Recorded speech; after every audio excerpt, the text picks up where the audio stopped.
So, welcome everyone to the GTWN CMS webinar.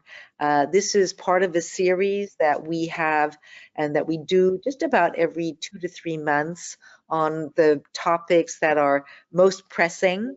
And certainly, just 1 month ago, we were at the Mobile World Congress, where everyone came, from around the world to really come to show their services, their products, to discuss trends, not only in telecoms, in tech, in data, but also, increasingly in the geopolitical situation that we are living in today. So I think that, the Mobile World Congress this year focused on kind of 4 areas, but against this backdrop of the geopolitical reality that we are living in. And those 4 areas were AI, sustainability, inclusion, and for me, who has spent most of her life, professional life in space, satellites, which was kind of a lot of fun. So, Sheena, if I may, you are, of course, an expert in intellectual property, and as such, you need to be on the cutting edge, if not even sometimes the bleeding edge of technology. It's something you live and breathe. And so I just kind of wanted to ask you how, what was your take on the machine learning and AI, and now the fact that we have generative AI, and how this is affecting our world, our society, our economy, and actually even our own industry. So Sheena, just over to you, please. Thank you, Candice. I think we can all safely say that 2024 is the year of AI.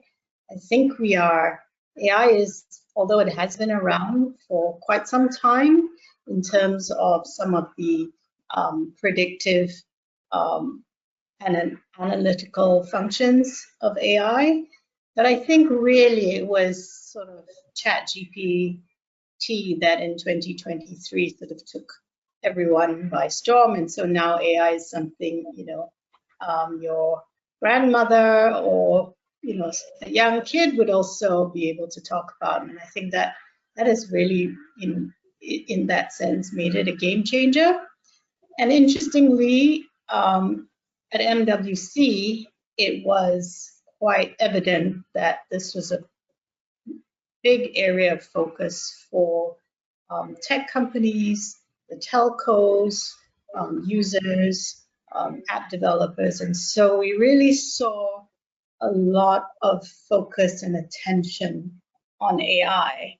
And I think it's a great question that you ask, Candice, because a lot of times when we're thinking about AI, a lot of people do think only of generative AI, which is what ChatGPT is.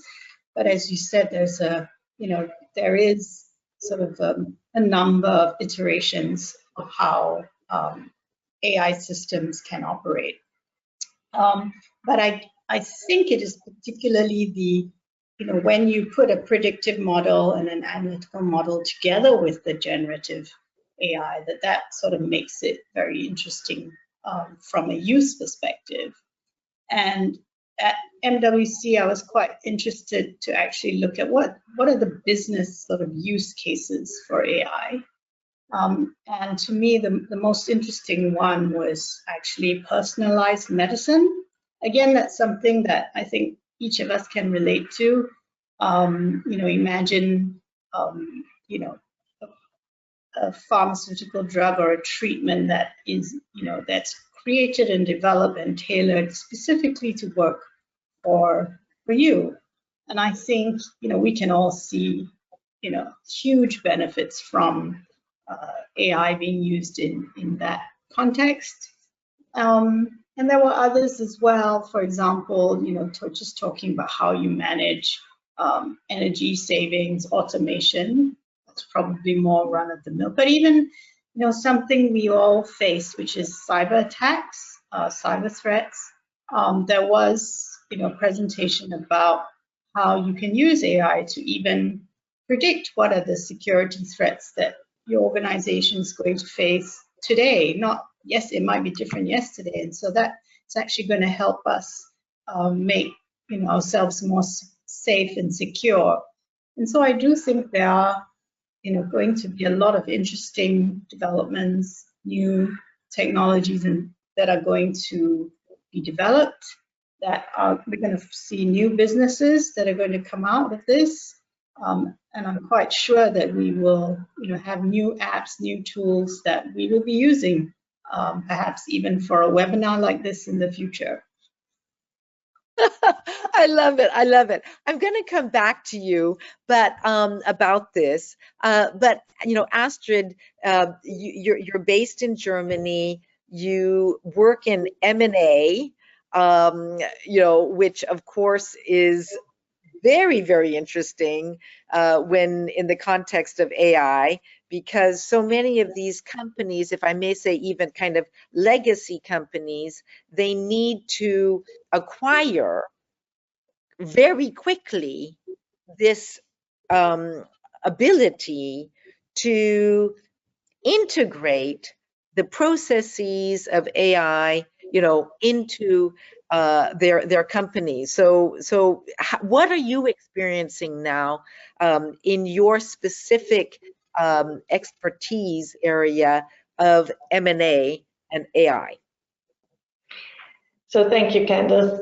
It is really interesting that what they most focus on is getting a grasp of the deep technology use cases they can make of it. So going beyond the buzzword of generative AI and really understanding where the benefits are, how generative AI can help their businesses, and how you can make money out of it. And that is something that was really interesting when you also listened to the panel discussions, that the general understanding is still a bit on the surface at the moment, even at MWC. So people are talking a lot and try to get to the core of what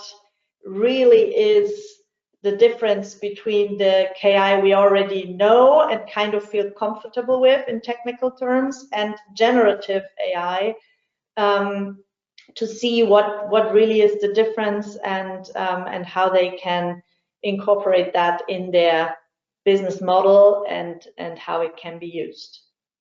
Yeah, yeah. No, it's very interesting. I'm on the board of a company called Fusion, and we are the world's largest electronic shelf labeling company. Now that's not so interesting, but what is interesting is indeed this use case. So we use AI to be able to understand what the consumer preferences are, what they are looking for, etc., in stores, and then also combining it with the e-commerce data that we are getting, and to be able to create these omni-channel marketing platforms, which are very, very important.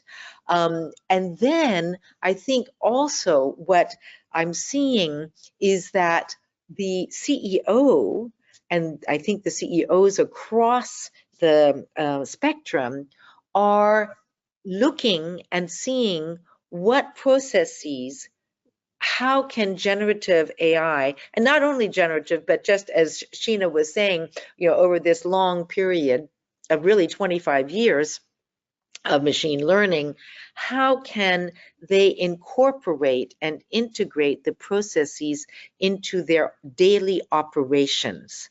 their daily operations, their selling, their logistics, their financials. So this is something that is very beneficial.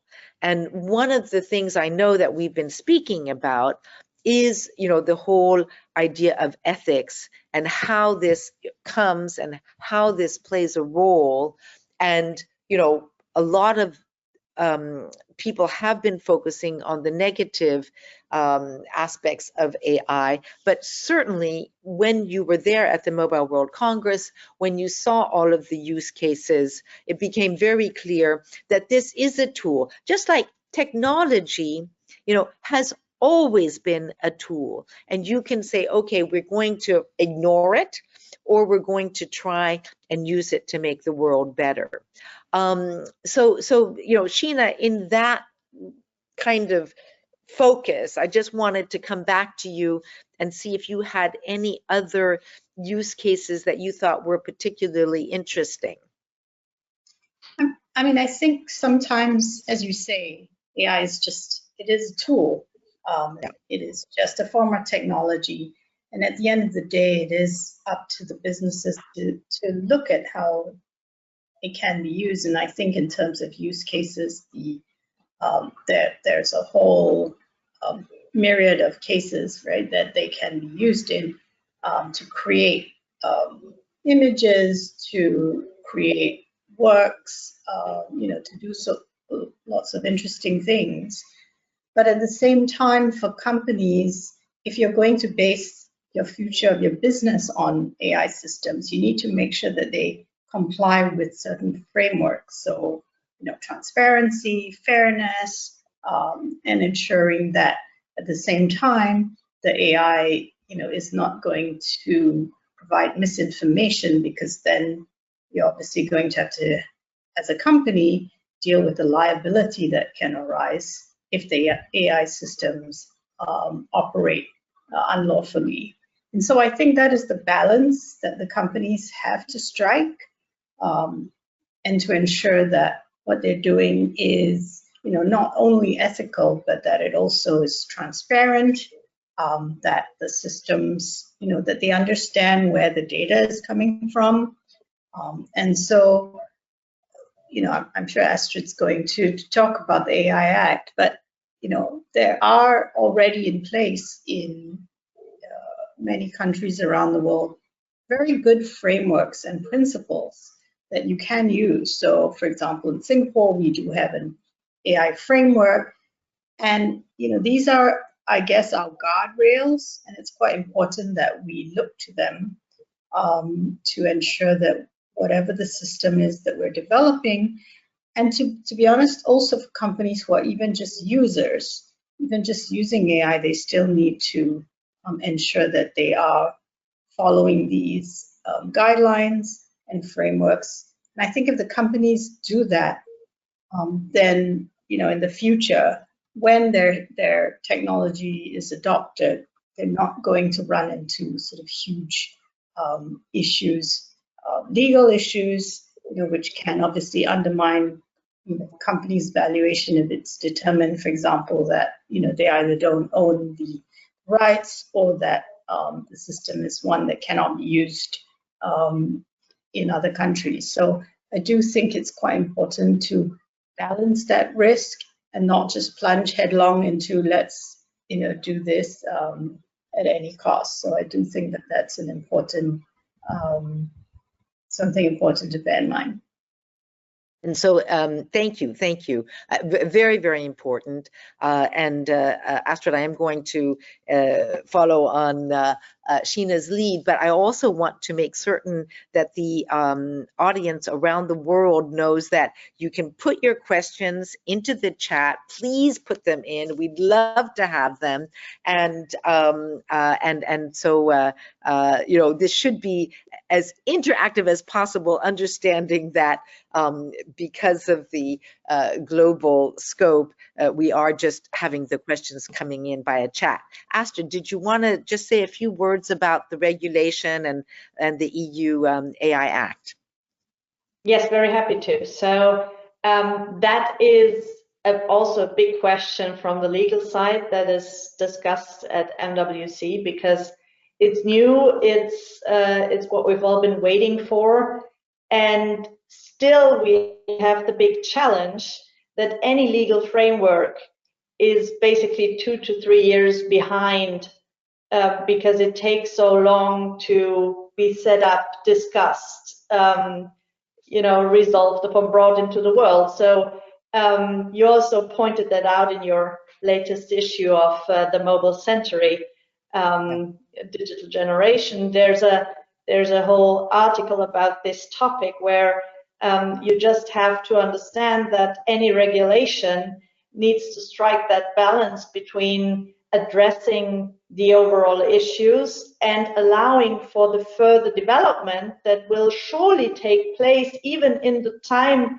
between discussing the regulation and bringing it into the world. So this gap of processing and thinking ahead when you make those regulations will not always go right. So I think users and also businesses have to keep that in mind when they see the regulations and have to comply with them, but the world has already changed again and has taken a different direction. So what is really important, especially in this field, is to be in constant conversation about what changes make sense and how the law can be more closely adapted to the reality of technology on the market and the challenges that arise from it. So what I was honestly relieved to see at the fair was that this human-centric approach already seems ingrained in everybody's mind. So there was a lot of talk about enhancing human potential. So this aspect of it being a tool rather than taking over the world is very much at the forefront of people's minds. And maybe it also helps to make the technology better understood, that even the big players focus on this aspect so much. It's a lot of energy went into addressing those fears. Yeah. So, absolutely. And, I remember, 15 years ago, 10 years ago, it was very in to say that, the AI algorithms were biased and, and all of this. And really, I think that we have, we've come beyond that now. We've addressed that, we've come beyond it, and we're really working to make it be this human-centric. And thank you so much for mentioning the the Mobile Century, the edition, this last edition, we published it at the Mobile World Congress. Anna, if you can put in the URL for our audience, otherwise it's just the mobilecentury.com. It is a publication that is done by the GTWN and CMS. It's just a great publication. And this year our theme was digital generation, and it was kind of a play on words, the digital generation, and also digital generation as in generative AI. And there are so many articles about the ethics, about use, etc. And I just would like to mention one, which is also education. So, at the beginning, when we had the generative AI, everybody's saying, oh my gosh, they're just going to be taking everybody's content, et cetera, et cetera. No, not at all. The professors, the teachers are learning now how to use generative AI so that they're pupils and their students can use it as a tool, as as Sheena said. I also, and this is a little bit sobering, but I think it is also important, you were talking, Astrid, about the human-centric, and unfortunately, the war that we are living, the world that we are living in today, and with the wars, I have been involved in some, shall we say, work on, autonomous systems, autonomous weapons. And this is obviously driven by AI.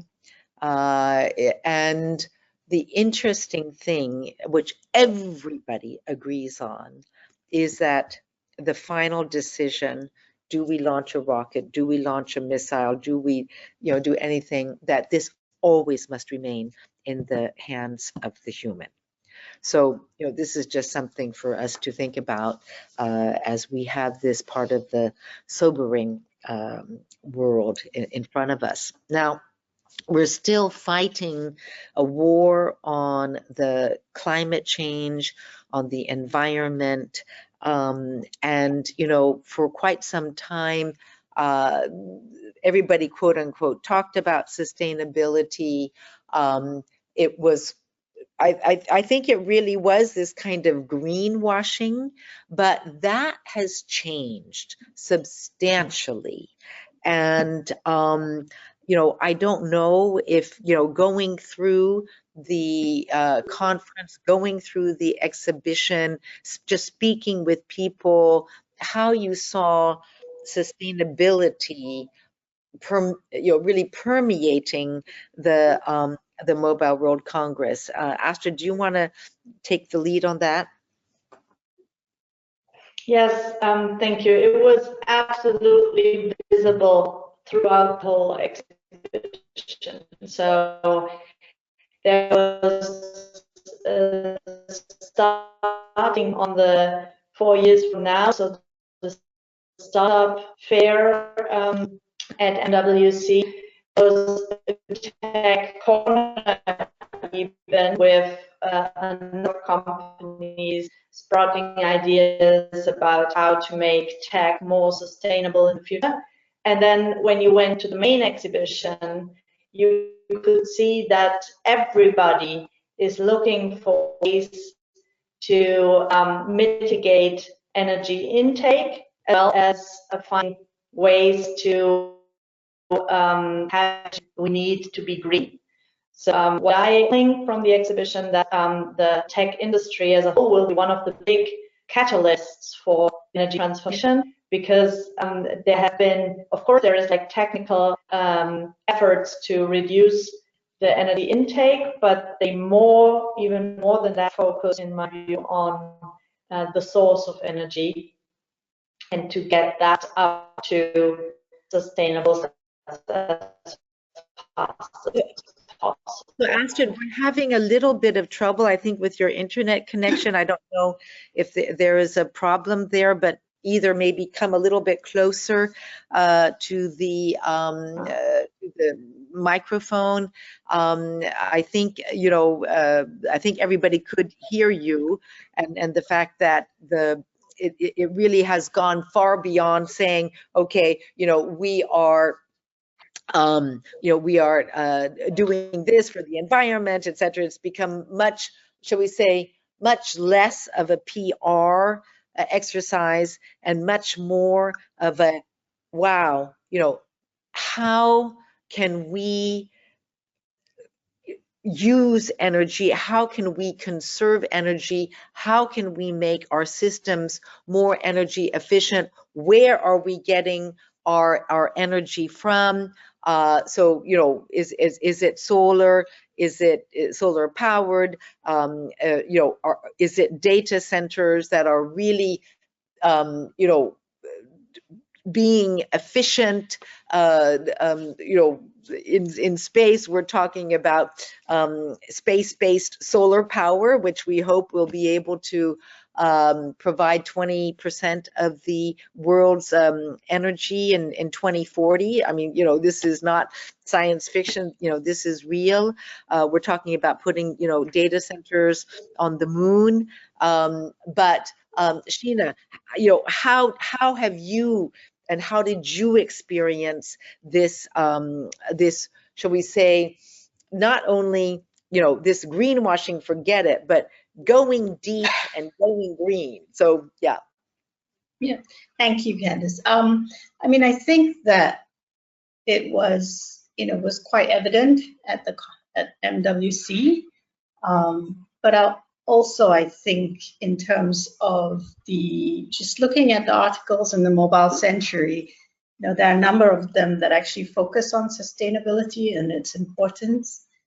And I think that in a way technology, can help us to get there. We're talking about putting data centers in space, but also data centers obviously consume a large amount of energy. And so I think, we're talking about AI, just streaming and AI have sort of increased the amount of data centers that, and data that all of us are using.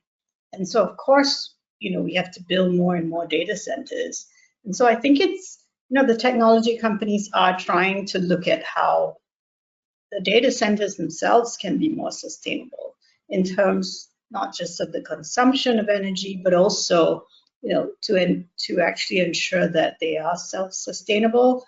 Can they actually produce energy? The companies produce energy, design the data centers so that they are more energy efficient, but even their location. So I think companies are, looking at obviously where you locate it. You don't need to cool it if you put it, a data center, in a location where it will be cooled naturally, for example. So I think even the electronic waste management that is created, all of these aspects will help towards sustainability. But we have to understand that we are, as we continue to grow and develop all these technologies, we are using more and more of that space and data. And so we do need to, even I think to some extent what we're doing is just keeping us at the status quo. It's quite, it's going to be a challenge to actually reduce that footprint just simply because of the fact that the demand, for example, for data centers and the use of technologies is only going to grow.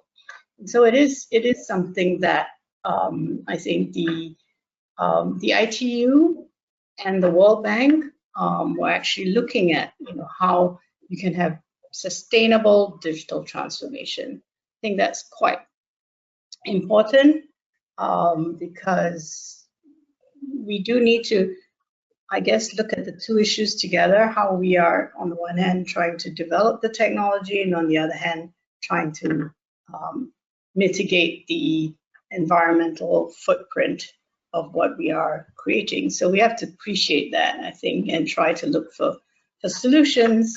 And it's good to see, at MWC that ITU and World Bank are actually working towards some of these solutions. And I thought that was, that was really important that these are addressed by governments, by nonprofits, and all the various stakeholders.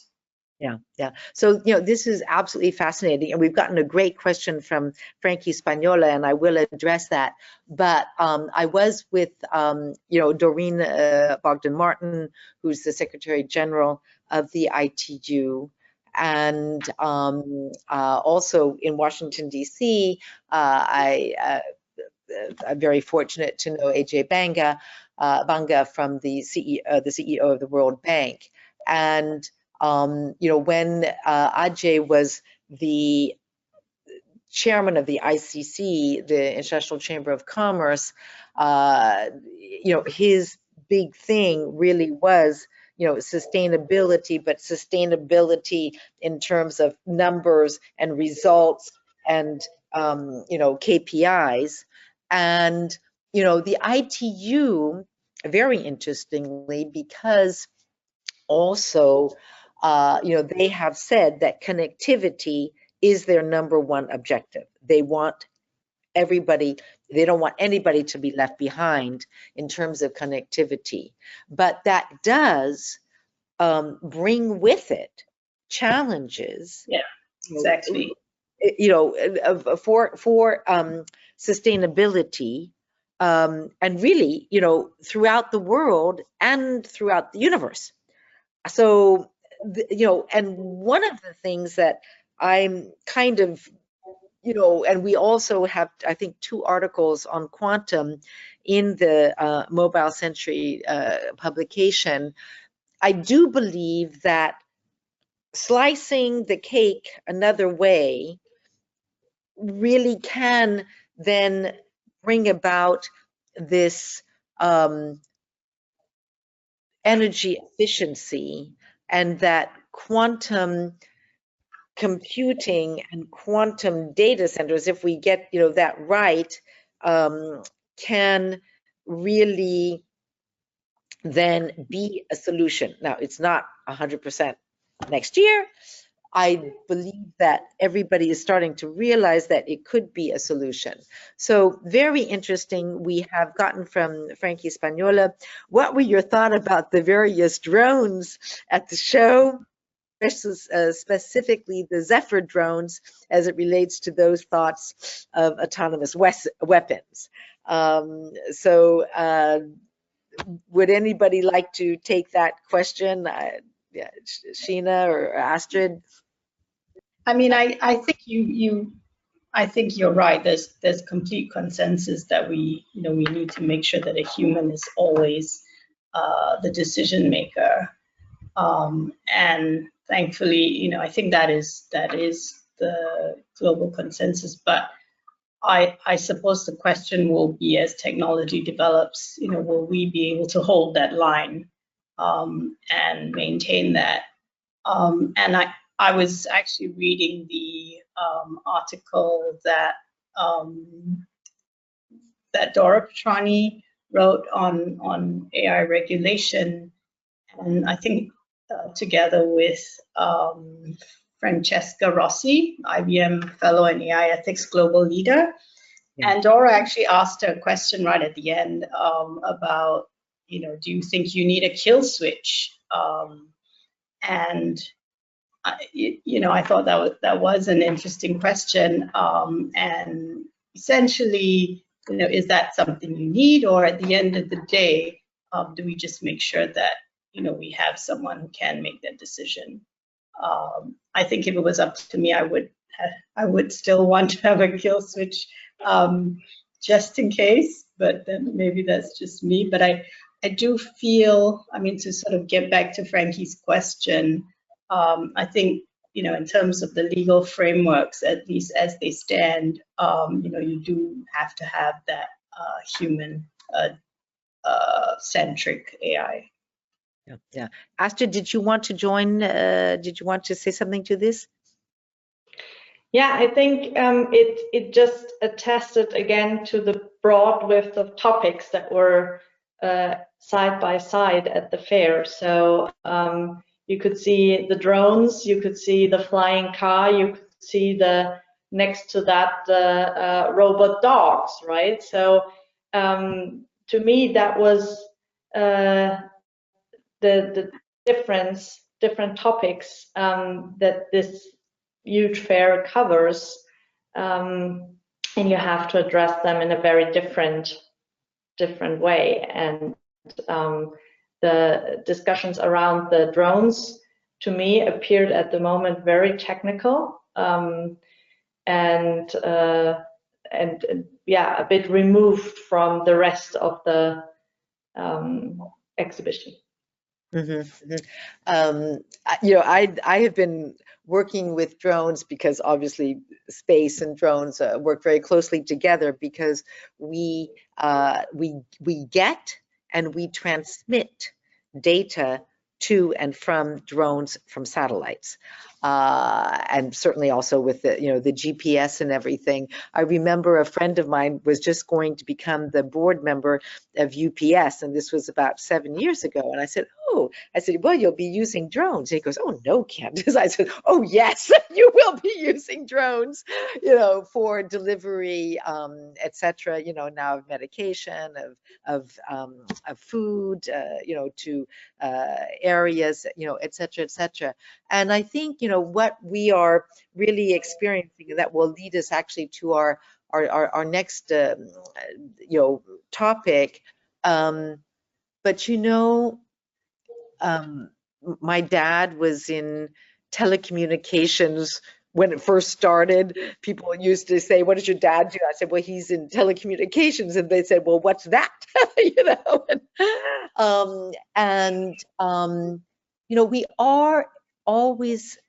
We are not at the mercy of technology. We are at the mercy of humans, and as we experience, unfortunately, tyranny and terrorism in our world, it is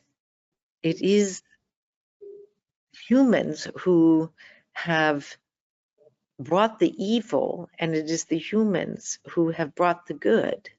And we just have to make certain, that the good guys win.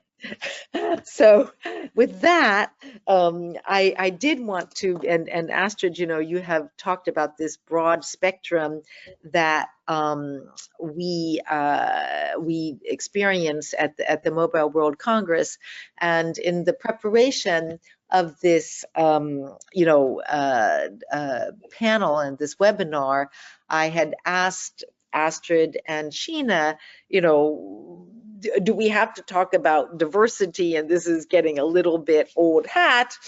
And then, Sheena, in her wisdom, really said, Candace, it's much more than that. It really is about inclusion. And so, Sheena, I want to turn to you and have you expound on that a little bit, not only at the fair, but just in general. Thank you, Candace. I think inclusion is really important, and when we are talking about technology, particularly, because technology to me is the great leveler in many ways, and if we can get technology in the hands of as many people as possible, no matter what their socioeconomic level, I think that really makes a huge difference, and that will actually accelerate and also, the progress, and also enable, I think, many of these, people who may be living in either remote areas or just maybe not having access to technology, to be able to, close that gap.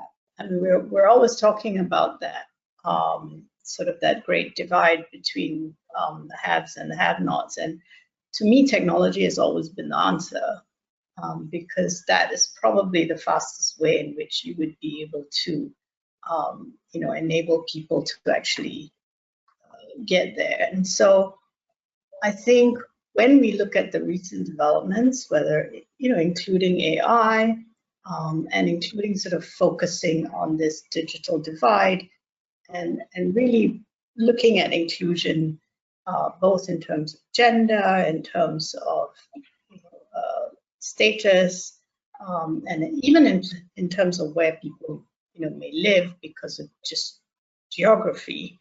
I do think that that we are now beginning to look at how technology can be used.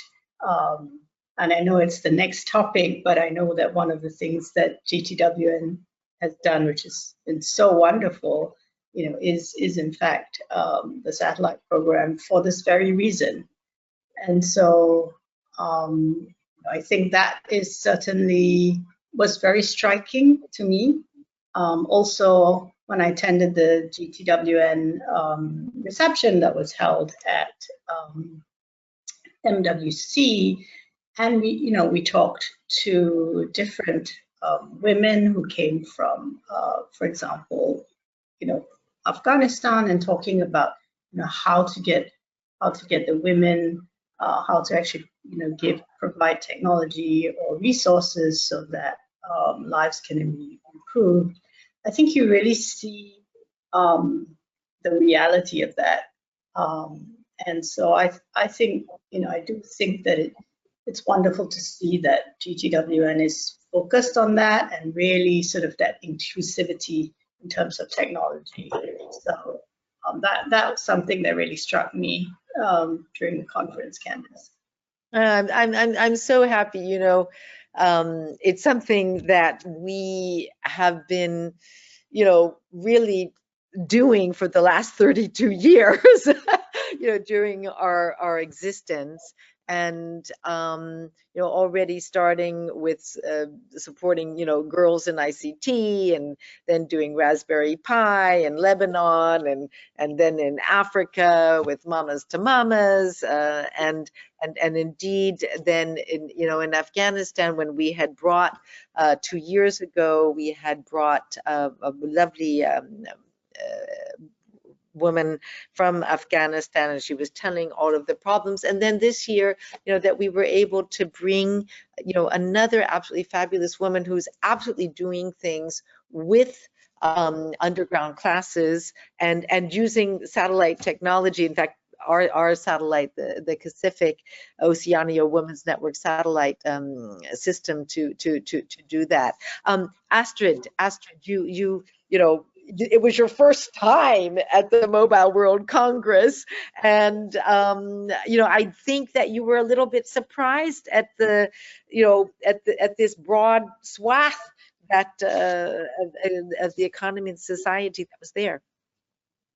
That's right. And what I loved most about that was the positive and optimistic views that were expressed, and especially on projects like you just mentioned.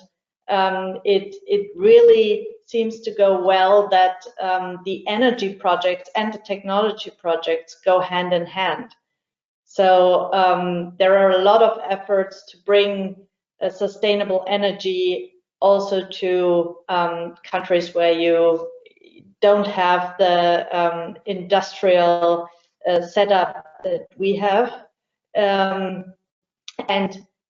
technology really comes on the back of that immediately. So people work together, people have that common goal in mind, and they push together to get things done faster. So that's one notion that I took away. And also what I was really not expecting in that amount is discussions on a global scale. So the governmental program that also takes place at MWC, where a much broader perspective is taken. And one that stood out for me was the children's perspective. So you already mentioned education earlier. What they try to do, for example, at UNICEF, is to bring children's rights into the industry standards that form the basis for any products that go to market.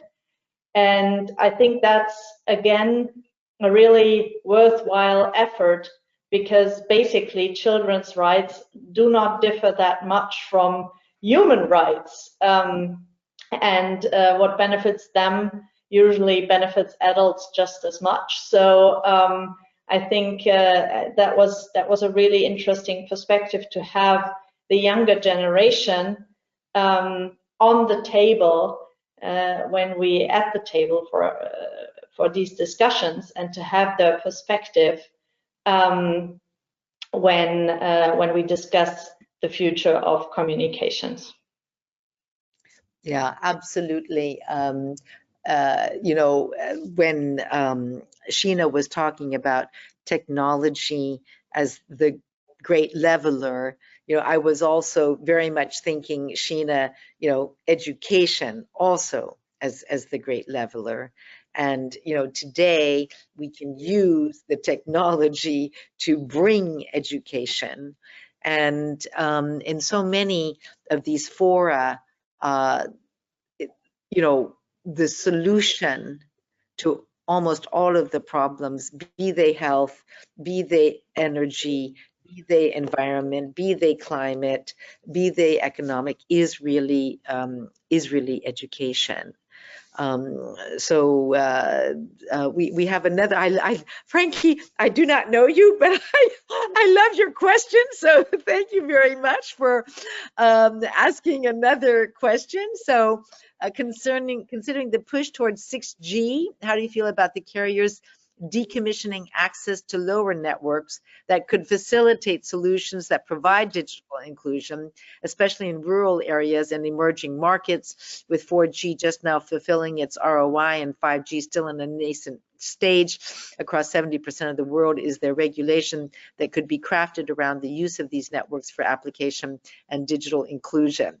I have some thoughts on that, but Sheena, I'll let you go first.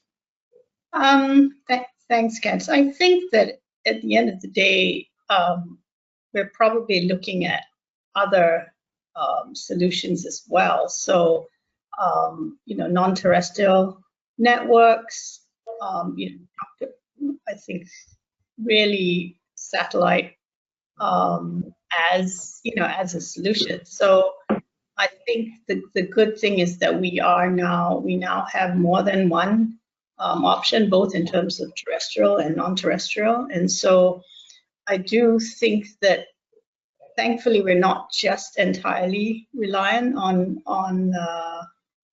the terrestrial networks. And so again, I'm no expert, Candice, you are, but I think that I think there are alternatives to the 3G, and so in some ways it's less important that it is that the access is being removed, as long as these carriers or providers are then focusing on other ways that they can compensate for that through other means.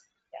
So I'm going to spend 3 minutes on the fourth topic at the Mobile World Communications Congress, which was indeed the realization finally by the mobile carriers and also terrestrial carriers, fixed wire, that satellites can play a very, very important role in providing this inclusion and connectivity. And I grew up with satellites. My dad did the first satellites in the United States government. He did the first private satellite systems. I did SES. I was co-founder of SES, the world's first private transporter satellite system. I did Iridium, the world's first mobile system, in 1994. And I have always been aghast that people did not realize the power of connectivity with satellites. And so now we are having a number of the mobile operators. They're now working with satellite systems to be able to provide connectivity.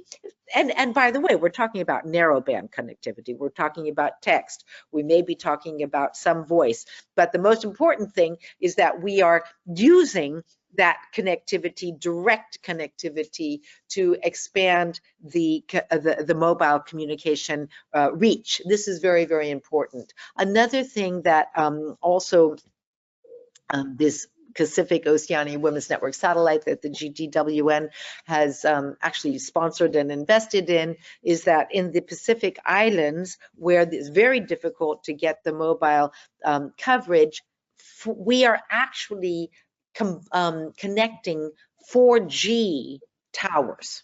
Okay, so 4G mobile towers. We are providing the mobile backhaul via satellite for this. So, it's always a mix. And I always tell everybody, it's not just one thing, it's a mix, and we have to use that. And one thing I'm also absolutely delighted in is that there are emerging spacefaring nations because of the decreases in the launch costs, because of the digitization and the miniaturization of components. Satellites are getting smaller, launch vehicles are getting smaller, etc., and they're getting also more performant and accessible. So I've actually helped write the EBON Space manifesto for clean, safe, and accessible space for all. And this, of course, includes all network operators, all citizens, throughout the world. We have just about 5 minutes, and the one thing that, and by the way, Frankie, in the meantime, I have looked you up on LinkedIn and see that you are a strategist and obviously very, very connected in a sometimes unconnected world. So thank you for that. And one of the great joys of the GTWN, as we really are a thought leadership body. We've always been kind of looking and seeing, okay, what's going to be the next big trend? How is it going to affect our society, our economy, and also the geopolitical situation? And indeed, one of our members was the first to point out 5 years ago that telecommunication networks, fixed line networks, even sometimes satellite and mobile networks, were actually being used as a weapon themselves in terms of connectivity that was being denied to certain countries around the world. Something just to think about. But our greatest joy is indeed the fact that each of us, where we have, we all have P&L responsibility, and we try to find absolutely fabulous mentees. And so it was not surprising this year that we had the digital generation, as I said, not only for generative AI, but for the digital generation.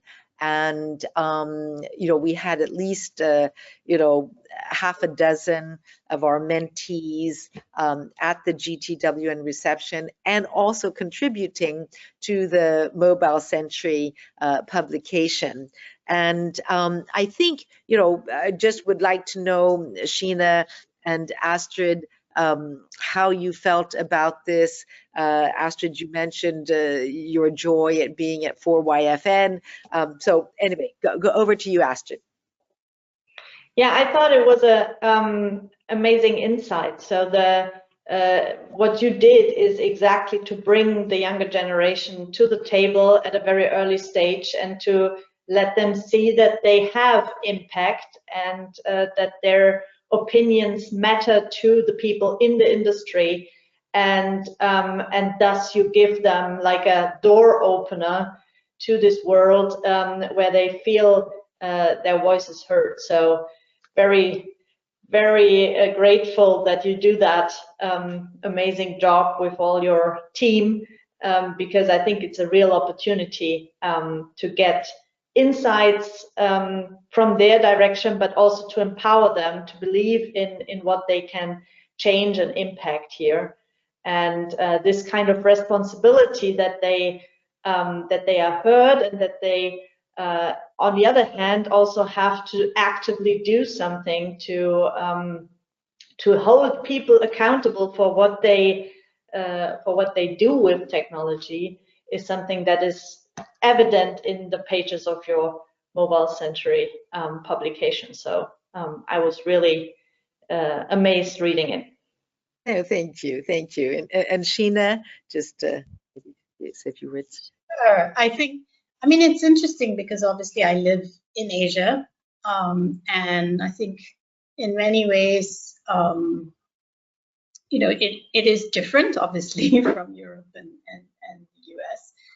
But technology is just as pervasive and mobile was adopted before people even had fixed lines. And so you have many countries like Indonesia, which is very high mobile penetration, because that was the first technology that most people had. And so it's quite interesting to see how quickly that technology was able to spread and sort of enable people to have those transactions, make those small payments, and small businesses have been able to operate using that. And so when I think of digital generation, I do think of mentorship, but I also think of that, those opportunities where, in terms of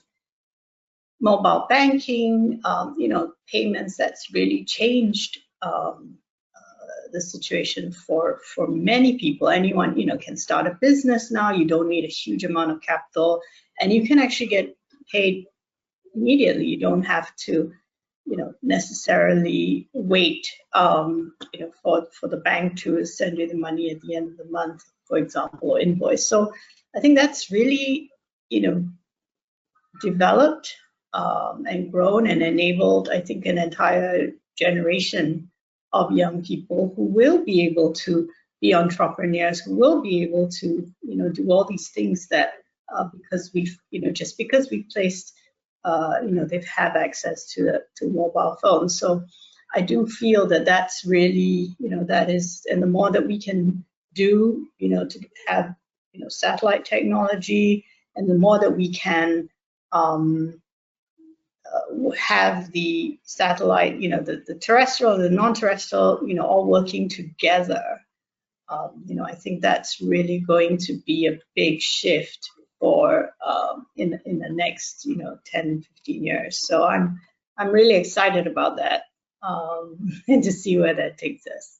Absolutely. Sheena, thank you so much. Astrid, thank you so much. I don't think that we could have, ended on a better or a higher note, focusing on our next generation.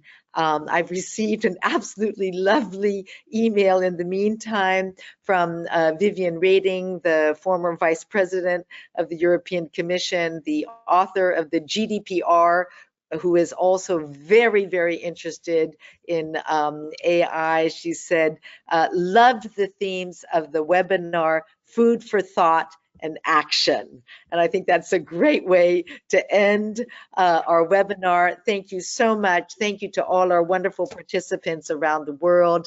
Have a great day or an evening or a week, and go and do something absolutely fabulous that's going to change the world for the better. Thank you. And thank you, Candace. Very much. Thank you.